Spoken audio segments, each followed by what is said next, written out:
హత్యల గురించి మాట్లాడారు, హత్యాయత్నాల గురించి మాట్లాడారు. ఇవన్నీ వాస్తవంగా జరిగినాయి అనేది ఒకటి. నెక్స్ట్ ఇంకోటి ఏంటంటే ఈ పథకాల గురించి మాట్లాడారు. పథకాల గురించి మాట్లాడుతున్నప్పుడు జనవరి నుంచి రావాల్సినటువంటి విద్యా దీవెన ఫస్ట్ క్వార్టర్లో ఇచ్చేస్తాము, జనవరి టు మార్చ్ అని. జనవరిలో ఉన్నది ఎవరు అధికారంలో ఉన్నారండి? అప్పుడు అధికారం ఉన్నటువంటి పార్టీ ఏది? మీ పార్టీ, వైఎస్ఆర్సీపీ పార్టీ అధికారంలో ఉంది, కానీ ఇవ్వలేకపోయారే. ఈ విధంగా చాలా పీరియడ్స్ చెప్పున్నారు. వసతి దీవెన కావచ్చు, రైతు భరోసాకు సంబంధించి జూన్లో వేస్తామన్నారు, ఓకే. తల్లికి వందనం గురించి కావచ్చు, మహిళలకు 0 వడ్డీ ఏప్రిల్ అన్నారు. మనకి మేలో కదా ఎలక్షన్స్ జరిగాయి. ఎంత చూసుకున్నప్పటికీ కూడా మనకి చాలా సమయం అయితే ఉంది. మరి ఎందుకు వెళ్ళిపోయింది? గతంలో మీ ప్రభుత్వమే కదా ఉంది. ఎలక్షన్స్ వచ్చి 3 నెలలు దాదాపుగా పట్టించుకోలేదనే వాదనలు కూడా వినిపించాయి. లాస్ట్ మినిట్లో ఈసీ దగ్గరికి వెళ్ళి పర్మిషన్ తీసుకొని కొన్ని వేశారు. అది కూడా కొంతమందికే పడ్డాయి, కొంతమందికి పడలేదు. వాస్తవ రూపేణ 20% వరకు జమ అయిందేమో. 18,000 ఏదైతే మీరు భరోసా కింద ఇచ్చున్నారో అది మిగతా వాళ్ళకి పడలేదు. 80% వరకు ఎవరికి అందలేదు, 20% వరకు అందాయి. ఈ విధంగా మరి విమర్శలు చేసేటప్పుడు మనం ఏంటి అనేది ఒకటి ఆలోచించుకోవాలి. అదేవిధంగా మీరు కేంద్రానికి లేఖ రాసినప్పుడు పురంధేశ్వరి స్పందించారు. ఎందుకంటే ఏపీ బీజేపీ చీఫ్ కాబట్టి ఆమె స్పందించారు. గతంలో మేము చూడలేదా? మా పార్టీకి సంబంధించి మహిళలు నామినేషన్స్ వేయడానికి వెళ్తుంటే ఒక అమ్మాయి ఇక్కడ నుండి చెప్పడానికి కూడా కాస్త ఇదవుతోంది. లోపల ఉన్నటువంటి అంటే బ్లౌజ్లో ఉన్నటువంటి నామినేషన్ పత్రాలు కూడా తీసుకున్నారని చెప్పి ఆ రోజు మాట్లాడినటువంటి మాటలు ఇవన్నీ కూడా ఎవరికి గుర్తులేవంటూ నిన్న క్వశ్చన్ చేస్తున్నారు. గతంలో జరిగిన పాలన ఒకసారి గుర్తుపెట్టుకోండి అంటున్నారు. ఏంటి ఇప్పుడు మనం ఏదో చేస్తున్నాం కాబట్టి ఈ 45 రోజులు మనం క్వశ్చన్ చేస్తాము. రాష్ట్రపతి పాలన గతంలో చంద్రబాబు నాయుడు అనేక సందర్భాలు అన్నప్పుడు ఏంటి రాష్ట్రపతి పాలన, ఏం చేద్దాం అనుకున్నారు, కేంద్రానికి అప్పచెప్దాం అనుకున్నటువంటి కామెంట్స్ చేసినటువంటి మీరు ఇప్పుడు వచ్చినటువంటి అధికారం చేపట్టినటువంటి 45 రోజుల్లోనే రాష్ట్రపతి పాలన తీసుకురావాలి, రాష్ట్రంలో జరుగుతున్నటువంటి పరిస్థితులు దేశమంతా తెలిసే విధంగా మేము కేంద్రానికి వెళ్ళి ప్రొటెస్ట్ చేస్తామంటే ఎంతవరకు కరెక్ట్ అంటారు? ఈ సభ్య సమాజం అసహించుకోలాగా జగన్మోహన్ రెడ్డి గారు మాట్లాడారని చెప్పి ఆయన పేరు సురేంద్ర నాయుడు గారు. ఏం పేరండి అండి? సురేంద్ర నాయుడు గారు. సురేంద్ర నాయుడు గారు సభ్య సమాజం ఇప్పుడు తగ్గించుకుంటుందంటే, నేను కాకినాడలో ఒక వీడియో చూశాను. కాకిని ఒక మాంసం కొట్టే షాప్ అతను కాకిని తాడుతో కట్టేసి 100 కాకిని పైకి వచ్చి ఆ షాప్ దగ్గర ఎప్పుడైతే కాల్ చేస్తే ఆ కాకిని వదిలేశారు. ఈ రోజున ఒక వ్యక్తిని, రషీద్ అనే వ్యక్తిని నడి రోడ్డు మీద మాంసం నరికే కత్తితో నరుగుతుంటే చూసిన వాళ్ళకి ఎవరికైనా బాధ కలుగుతుంది. మనకు తెలియని వ్యక్తికి ఎవరికైనా ఆపద జరుగుతుందంటే అయ్యో పాపం అలా జరిగిందని బాధపడదు. కానీ తెలుగుదేశంలో ఉన్నటువంటి వ్యక్తులు ఎంత దారుణంగా తయారంటే తాలిబాన్లకి వీళ్ళకి అసలు తేడా లేదు. తాలిబాన్ల కన్నా మించిపోయారు వీళ్ళ ఆలోచన విధానం. కానీ ఎవరితో మన శత్రువు చనిపోయినా కూడా అయ్యో పాపం ఇలా జరగకూడదు, నడి రోడ్డు మీద ఇలా చంపకూడదని మనం బాధపడతాం. ఇది కరెక్ట్ కాదు, ఇది దారుణమైన విషయాన్ని బాధపడతాం. కానీ వీళ్ళకి అసలు మంచి చెడు జ్ఞానం విచక్షణ అన్ని కూడా వదిలేసి బరితెగించేసి బాగా జరిగింది. జగన్మోహన్ రెడ్డి గారి పరిపాలన గురించి చెప్తారు. కోటరెడ్డి శ్రీధర్ రెడ్డిని ఎందుకు వదులుకున్నాడు జగన్మోహన్ రెడ్డి గారు? ఆనాడు ఏదైతే వాలంటరీ వ్యవస్థ మీద ఆయన వెళ్ళి గొడవ చేస్తే మహిళల మీద ఎమ్మెల్యేని చూడకుండా అతని మీద కేసు పెట్టించాడు జగన్మోహన్ రెడ్డి. దాంట్లో భాగంగానే కోటరెడ్డి శ్రీధర్ రెడ్డి గారు దూరం అయిపోయాడు. తప్పు చేస్తే సొంత పార్టీ అయినా సరే వాళ్ళని శిక్షించేలాగా ఆనాడు చర్యలు తీసుకునేవారు జగన్మోహన్ రెడ్డి. అంటే దాన్ని ఎంత విచ్చలవిడితనంగా 35 మంది 36 మంది చనిపోయారంటే 36 మంది చనిపోలేదు అంత అబద్ధాలు అన్నాడు ఆయన. పేర్లు చెప్పండి. 36 మంది ఎక్కడ, ఏ ప్రాంతము, ఎవరెవరు పేర్లు చెప్పండి మనం. 36 మందిని బతుకున్నాడు సర్టిఫికేట్ ఇవ్వగలడా అని అడుగుతున్నాను. ఒకసారి ఆలోచించండి. చచ్చిపోయిన వాళ్ళు చావలేదంటే బతుకున్నట్టు సర్టిఫికేట్ ఇవ్వగలరా? ఇప్పుడు 36 మంది ఎక్కడెక్కడ చనిపోయారు, ఎవరు చనిపోయారు, ఏ కారణంతో చనిపోయారు, పేర్లు చెప్పండి. పేర్లు చెప్పండి. ఏ ప్రాంతంలో చనిపోయారు, ఎవరి వల్ల చనిపోయారు, ఎలా చనిపోయారు, పేరు చెప్పండి. మీ దగ్గర లిస్ట్ ఉంటే. మీరు మాట్లాడితే మేము మాట్లాడలా వినండి. ఏదైతే మనకి శత్రువు అయినా సరే హాని జరుగుతుందంటే అయ్యో పాపం అనాలి తప్ప అవసరం రక్షించాలి.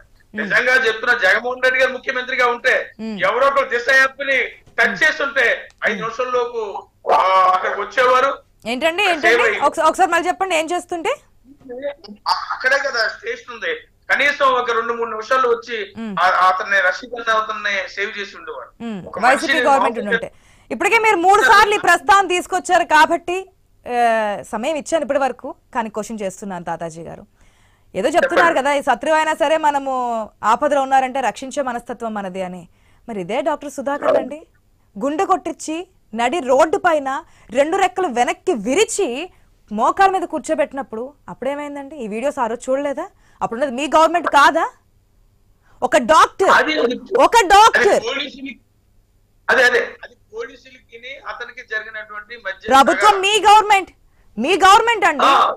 పోలీసులు చేస్తే మీరు చర్యలు తీసుకోరా? ఎన్ని రోజులు ఆయన బహిర్గతంగా వచ్చి ఒక మాస్క్ అడిగినందుకు నన్ను ఈ విధంగా పిచ్చు అని మానసిక స్థితి బాలేదని చెప్పి ఆ రోజు నా డిబేట్స్ లో మాట్లాడినటువంటి మాటలు వాస్తవం కాదంటారా? అది ప్రాణం కాదా? అది శత్రువు కాదా?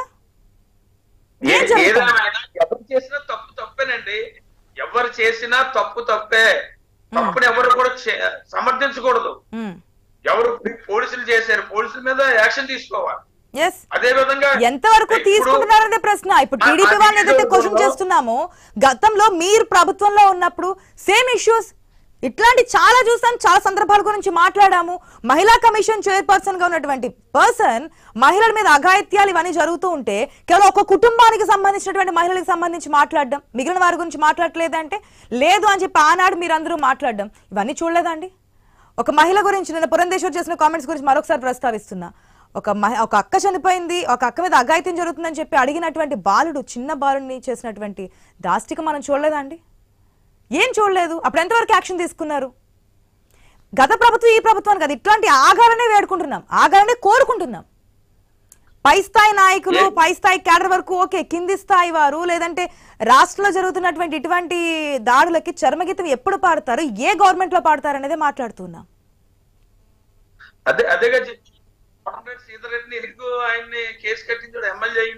మళ్ళీ కోటమిరెడ్డి శ్రీధర్ రెడ్డి అంటారు మీరు. ఆయన ఫోన్ తీసుకొచ్చి మీరు ఇది చేశారన్నారు. ఉండవల్లి శ్రీదేవి విషయం బయటకు రాగానే ఉండవల్లి శ్రీదేవి ఏమో లేదు, నేను విజయవాడలో భూములు ఇసుక ఇదంతా దంతా జరుగుతుందని చెప్పి వద్దు అని అడ్డుకున్నందుకు నన్ను విధంగా పక్క దోశారని చెప్పి ఉండవల్లి శ్రీదేవి బయటకు వచ్చి ఇచ్చినటువంటి స్టేట్మెంట్ మీ పార్టీ ఎమ్మెల్యే. ఏమి కాదండి, ఆవిడ పార్టీ వ్యతిరేక కార్యక్రమాలు చేయడంతో పాటు ఓటు కూడా వాళ్ళకేసింది, టీడీపీ కూటమి కేసింది వేశారు. ఆ విషయం మీకు ఎట్లా తెలిసిందంటే దాని గురించి ప్రశ్న పరిష్కరించడం జరిగింది. ఓకే, మిమ్మల్ని డైరెక్ట్ గా క్వశ్చన్ అయితే చేస్తున్నారండి. 45 రోజుల్లో 36 మంది చనిపోయారు, 30 మంది ఆత్మహత్యలు చేసుకున్నారు అంటున్నారు.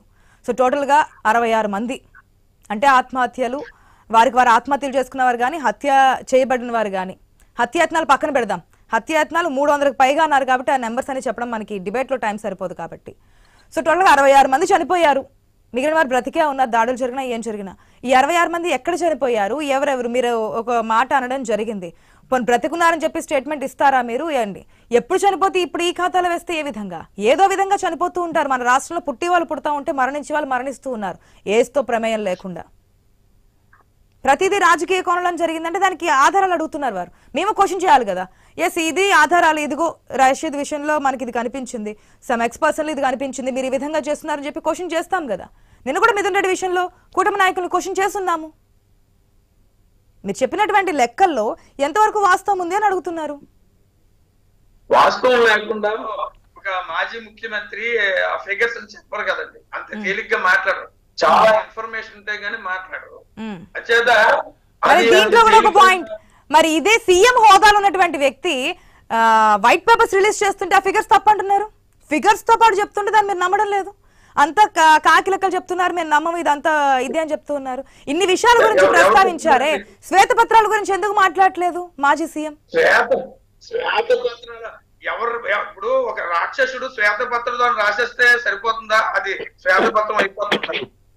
రాసేవాడిని బట్టి ఆ శ్వేతపత్రమా, అది దొంగ పత్రమా, లేదా రాక్షసుడు రాసిన రోతరాత్ర అనేది తెలుస్తుంది, వ్యక్తిని బట్టి ఉంటుందండి. అంతే తప్ప ఎవరు పడితే వాళ్ళు రాసేస్తే అది శ్వేతపత్రం. సో మీ నాయకుడు చెప్తే అంతా రాజ్యాంగం, మిగతా వాళ్ళు చేస్తే మాత్రం అది కాదు అంటారు, రాక్షసుడు రాసే నేను ఒకటే ఇది అని. చెప్తున్నా, నాకు తెలిసిందిగా రాజకీయాల్లో కాంగ్రెస్ స్వాతంత్రం వచ్చిన తర్వాత నువ్వు పార్టీ చూడొద్దు, మతం చూడొద్దు, కులం చూడొద్దు, ఏ వర్గమైనా సరే వాళ్ళకి సంక్షేమ పథకాలు అందించండి అని చెప్పాడు తప్ప జగన్మోహన్ రెడ్డి. అతను టీడీపీ, ఇతను బీజేపీ, ఇతను కమ్యూనిస్టు, లేకపోతే జనసేన పార్టీ అని చెప్పి ఏనాడు చెప్పలా. ఇప్పుడు వీళ్ళు చెప్పున్నారు మాకు ఇప్పుడు కూడా చెప్పలా. సంక్షేమ పథకాలు మొన్న ఇచ్చినటువంటి ఫస్ట్ది 6 గ్యారెంటీలు వేరే సూపర్ 6 అన్నారు, దాంట్లో ఇచ్చినటువంటి వాటిలో కేవలం టీడీపీ వాళ్ళు లేదంటే వైసీపీ ఏతర వాళ్ళకి ఇచ్చున్నారా? వైసీపీ వాళ్ళకి సంబంధించినటువంటి వాళ్ళకి పెన్షన్ ఇవ్వలేదా? ఏమైనా లిస్ట్ ఉందా? ఏమైనా లిస్ట్ ఉందా? వారు ఇంతమందిని తీసారు పెన్షన్ దారుని అని చెప్పి పక్కన పెట్టిన వారి దాని లిస్ట్ ఉందా? చెప్పి ఎవరు ఇవ్వలేదని చెప్పి టీవీలో కూడా వచ్చింది, పేపర్ లో కూడా వచ్చింది. ఒకటే చెప్తున్నానండి, వీళ్ళు ఇచ్చిన హామీలు ఏదైతే